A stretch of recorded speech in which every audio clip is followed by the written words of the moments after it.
자, 한숨 돌려볼까요? 네, 개장 후 20분, 30분 정도 지났으니까 애널리스트 코너입니다. 원자재가 좀 궁금하긴 합니다. EBS 투자증권 리서치 센터 중국 원자재 커버하고 있는 최진영 애널리스트 나와 있습니다. 어서 오십시오. 안녕하십니까. 자, 가스. 네, 천연가스를 또 짚어봐야 되죠. 푸틴 러시아 대통령이 이제 자국 내 가스도 좀 수요가 부족하다? 비축량이 부족하다? 이런 얘기를 했나 봐요. 가스값이 좀 올랐다가 오늘 아침 보니까 또 좀 내렸던 것 같은데 올랐다 내렸다 왔다 갔다 합니다. 천연가스 흐름부터 짚어주시죠. 예, 일단은 뭐 천연가스 같은 경우에는 사실 이제 지역적으로 가격이 조금 편차가 있습니다. 기본적으로 우리가 이제 MTS라든가 이런 걸 통해서 확인하는 이제 천연가스 같은 경우에는 미국에 상장되어 있는 천연가스인 헨리허브 기준일 테고, 그리고 우리나라 같은 경우에는 JKM이라든가 유럽은 TTF를 갖다 본다라 정도로 이렇게 봐주시면 될 것 같고요. 그래서 지역별로 편차 때문에 사실 가격이 같이 움직이지는 않습니다. 네. 어느 정도 영향은 있더라도 같이 움직이지는 않은데. 아, 그렇죠. 유럽 가스 가격하고 CME 가스하고 좀 다르더라고요. 예, 맞습니다. 네. 그래서 요 최근에 근데 이 빠졌었던 우리가 방금 말씀하셨던 헨리허브 같은 경우에는 왜 빠졌는가 갖다 우리가 놓고 보면은 이유는 간단합니다. 그동안 지난 한 달 동안 상승 속도를 갖다 일으켰었던 가장 큰 원인이 냉방 수요였는데 이제 그 냉방 수요가 계절적으로는 정점 구간이거든요. 그렇기 때문에 최소 못해도 난방 시즌인 11월 이전까지는 사실 수요의 공백기다라고 본다면은 결국 헨리허브는 해당 구간 때는 좀 위축될 수밖에 없는 그러한 구간이라고 우리가 볼 수가 있겠고요. 다만 그렇다 해가지고 이렇게 천연가스가 이제는 끝났다 정도로 봐주시면 안 될 것 같고, 방향성 측면에서는 여전히 긍정적입니다. 헨리허브 같은 경우에는 결국 유럽향 수출 기대감을 갖다 여전히 가지고 있죠. 일단 6월 달에 화재가 났었던 프리포트 LNG 터미널 같은 경우에는 규제 당국에서 9월 중순 때 현지 조사를 통해서 안전이 확보된다면은 부분적인 가동을 재개한다라고 얘기가 나왔었습니다. 그렇게 된다면 결국 최소 못해도 9월 중순 때 한 번 더 추가적인 상방 가능성은 놓여 있다라 볼 수가 있겠고요. 그리고 유럽 내에서도 마찬가지로 수급이 타이트하다 보니 미국향 가스에 대해서 수요가 많을 수밖에 없습니다. 왜냐? 러시아 쪽은 가즈프롬 측에서 유럽향 수출을 갖다 계속해서 닫아놓고 있어요. 네. 그러한 상황에서 유럽 같은 경우에는 아무래도 가스단에서 리스타킹도 제대로 이루어지지 못하고 있을 뿐더러, 두 번째로 큰 점은 프랑스 쪽에서 하기관 때문에 어쩔 수 없이 불가피하게 원전단에서 냉각수 문제 때문에 가동을 갖다가 제대로 못 돌리고 있거든요. 이것이 전력단에서 굉장히 공급 부족 문제를 갖다 야기시키고 가스단에서도 긍정적인 시그널을 작용하고 있다. 그래서 연말까지로 본다면은 가스가 다소 상승 속도가 둔화될 수 있지만은 최소 못돼도 계절성 이전인 바로 10월 달 또는 9월 달에 미국 쪽은 LNG 터미널이 재개되고 유럽에 대한 기대감이 살아있기 때문에 해당 구간 때 한 번 더 상방 배팅이 이루어지지 않겠는가, 이렇게 볼 수가 있겠고요. 네. 우리도 그저께 나온 기사가 이제 LNG 비축량이 상당히 바닥. 그래서 동절기 들어가면은 열흘을 못 버틴다. 이런 기사가 매체 보도로 나왔는데 추워지지 않기를 바라야 되나요? 계절의 변화를 우리가 거스를 수는 없을 테고. 자, 하여튼 정점은 좀 지났다 정도인데 이 냉방 수요 때문에 가스는 이제 하반기에 다시 난방 수요가 증가할 때 좀 봐야 되고, 그러면 이번엔 식량으로 넘어가서 우크라이나 곡물 수출 재개 소식에 세계 식량 가격이 조금 많이 내려온 것 같아요. 예. 14년 만에 이제 가장 큰 폭으로 월간치가 이제 떨어져서 인플레이션 완화에는 큰 도움이 되겠는가? 이 부분은. 곡물단에서는 우리가 놓고 봤었을 때 분명 가격에 대한 리스크는 우크라이나 쪽에서 이슈가 있습니다. 그것 때문에 소맥이라던가 우리가 하는 밀가루, 그리고 옥수수단에서 가격 하방 압력이 굉장히 높아졌거든요. 네. 근데 우리가 이제 앞으로 조금 주목해야 될 부분은, 문제는 이제 8월과 9월 달입니다. 왜냐하면은 물론 연말까지를 봤을 때 곡물 가격이 저 역시도 진정될 거라고 볼 수는 있겠지만은 여전히 8월에서 대략 한 10월까지는 상방 리스크를 여전히 안고 있다라 볼 수 있거든요. 왜냐? 결국에는 북반구 지역은 8월부터 10월까지가 수확 시즌에 돌입합니다. 네. 근데 중요한 점은 이 수확 시즌에 돌입하는 곡물들은 대부분 3월에서 6월 달에, 그러니까 최소 못해도 3월에서 5월 달에 파종이 이루어졌던 곡물들이에요. 근데 해당 구간 때 아시다시피 비료 가격이 상승하는 높은 레벨을 유지하고 있었고, 특히나 라니냐가 연장돼 버리는 바람에 아무래도 이제 파종 자체가 딜레이 돼 버렸었고 네. 이러한 부분들이 결국에는 작황단에서 안 좋은 이슈들이 있었기 때문에 결국 공급에 대한 가이던스가 하향 조정되는 시기는 못해도 이번 수확 시즌인 8월과 10월 달을 우리가 조심할 수가 있겠고요. 결국 음식료 단에서를 갖다 놓고 보면은 오히려 해당 구간 때는 좀 조정받을 수 있다 하더라도 결국에는 다시 한 번 더 매력적인 구간이 있을 수 있지 않겠는가. 결국 어쨌든 중요한 점은 라니냐가 전면 후퇴한다라는 사실이고 그러한 상황에서 곡물이 한 번 더 튄다 하더라도 연말로 갈수록 조금은 다시 또 재진정될 수 있지 않겠는가. 이 정도로 우리가 추격해서 보시면 될 것 같고요. 네. 자, 일단은 곡물은 조금 누그러지는 건 맞는데 뭐 수확 시기에 가서 또 봐야 되겠죠.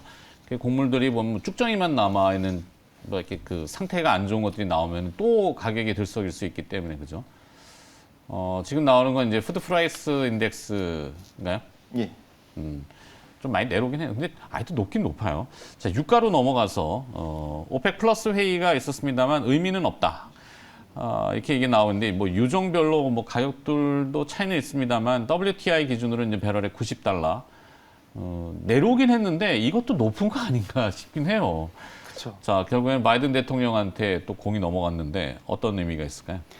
일단은 오펙 플러스가 사실 이제 많이들 외신에서 그러니까 오펙 플러스 회의 이전에 놓고만 봐더라도 미국 국무부가 회의 직전에 이제 사우디라던가 아랍에미리트에 대해서 군사 무기를 갖다 수출을 갖다 허가했다라는 소식이 나왔었습니다.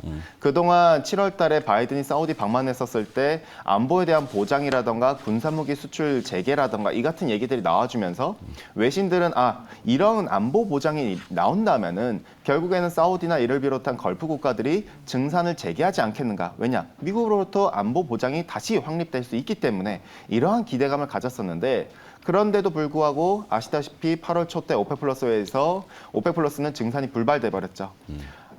오펙 내부에서는 20에서 40만 배럴 가량 갖다가 증산할 것이라는 얘기가 나왔었습니다. 그러나 러시아가 이걸 거부권을 행사했고 이 거부권을 갖다 행사한 것은 예상이 됐었던 부분이지만 다만 사우디가 이걸 방관했었던 사실이죠. 왜냐? 여전히 사우디는 안보에 대해서 불안을 안고 있고 미국을 의심하고 있다는 사실이겠고요. 네. 외신에서 얘기한 대로 결국에는 안보를 보장해주면 사우디라든가 걸프 삼국 같은 경우에는 증산할 수 있는 용의가 있습니다. 다만 여기서 차이가 있다면은 결국에는 이 두 가지 문제가 이제 가지고 있는데요. 첫 번째는 이번 군사무기 수출이 결국에는 공격용 무기가 아니라 방어용 무기라는 사실이고 트럼프 때 2018년 3월 달에 사우디를 증산을 유도했었던 트럼프의 안보조약 같은 경우에는 공격용 무기조차도 수출할 수 있다는 내용이었었거든요. 이게 부재했다는 사실이고 두 번째는 이번 방어용 무기 수출에 있어서도 사드라든가 이런 것들이 포함되는데 이거는 결국 행정부만의 인가권이 있는 게 아닙니다. 행정부에서 인가한다 하더라도 결국 최종 결정권은 미국 의회에 있고 결국 사우디랑 반목을 지니고 있는 미국 민주당의 결정이 남아있기 때문에 여전히 사우디로서는 좀 더 지켜보고 넘어가라는 결정이지 않겠는가 이렇게 좀 봐주시면 될 것 같고요. 네. 자, 유가 흐름은 앞으로 그러면 어떻게 진행이 될 거라고 보십니까? 여전히 저희는 유가단에서 하방 리스크에 노출될 거라고 보고 있습니다. 그러니까 지금 WTI 기준으로는 200일 이평선에 도달했기 때문에 기술적으로는 반등할 수 있는 구간이라고 저희는 좀 접근을 하고 있어요. 네. 근데 다만 이건 기술적인 측면이고 여전히 펀더멘탈 측면에서는 연말까지 봤을 때 WTI 기준 배럴당 하단을 70불까지 우리가 좀 놓고 봐야 된다라고 보고 있고요. 첫 번째는 우리가 모두 다 알다시피 디맨드의 약화, 즉 수요 측면에서 약화되는 부분. 미국만 하더라도 내구재 수요가 위축되면은 결국 이걸 운송하는 석유 소비에서 27%를 차지하는 운송량 수요가 둔화될 수 있고 두 번째로는 수요의 이탈. 인도나 중국 같은 국가들이 아무래도 중동산 원유보다는 값싼 러시아산 우랄유로 수요가 이탈하는 부분들이 계속 확인되고 있고요.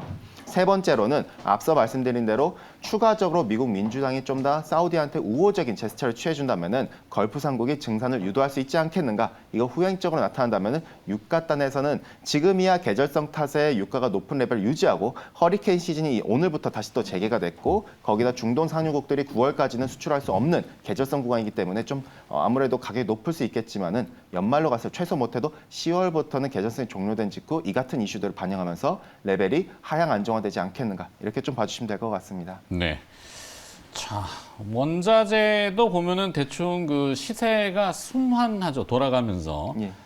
근데 유독 안 움직인 그 분야가 이제 이 하이메탈, 그 뭐 귀금속 쪽이라고 해야 될까요? 그래서 금을 지금 지적해줬는데 금하고 실버, 은하고 유망한 종목인지 저번 주에 전체적으로는 정점을 좀 통과했다는 레포트를 내셨는데 자, 금을 주목하시는 이유를 좀 들어볼까요? 일단은 금을 주목하는 이유에 대해서 우리가 좀 전반적으로 놓고 봤을 때 원자재는 사실 정점을 이미 지났습니다. 6월 달에 이미 원자재 자산 같은 경우에는 사실 경기 동행 내지는 후행 자산이기 때문에 주식이 이전부터 정점 찍고 내려온 동안 원자재는 경기의 순환 자산이기 때문에 이제 두드려 맞기 시작하고 있거든요. 근데 모든 원자재를 버릴 필요 없고 금을 주목하자. 왜냐?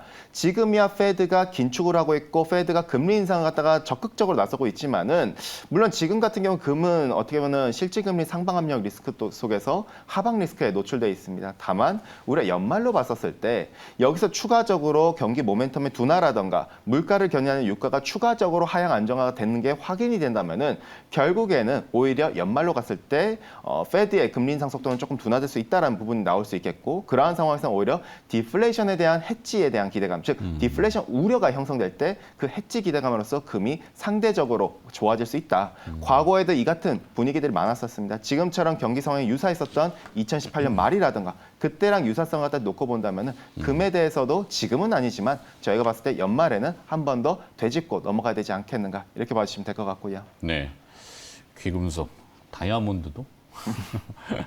자, 여기까지 듣도록 하겠습니다. 원자재 얘기 좀 숨 고르면서 들어봤고요. 도움 말씀 주신 분은 이베스트 투자증권 리서치 센터 중국 원자재 커버하고 있는 최진영 애널리스트였습니다. 고맙습니다. 감사합니다.